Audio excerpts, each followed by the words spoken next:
శ్రీ కన్యకా పరమేశ్వరి మాయమ్మ కాపాడవమ్మ మమ్ము పుణ్య చారిత్రి నిన్ను నిరతముగా పూజించుమమ్మ మేము అని బాలు రిట్లు కలుతా ఆ మాట పెడచెవిన పెట్టి రాజు కన్నెర్ర చేసి తాను బిడ్డలను కట్టి కొట్టింతునెను కట్టి యుద్ధము చేసేదా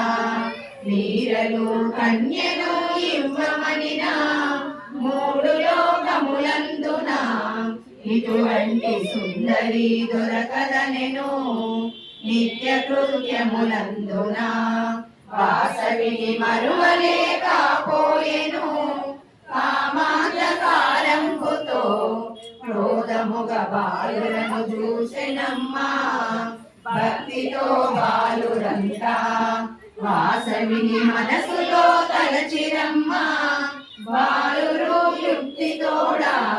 పెళ్లిని చేతుమని చెప్పిరమ్మా గురు శుక్ర మౌర్యమయ్యా ఇప్పుడెట్లు చేతుమా పెళ్లి అని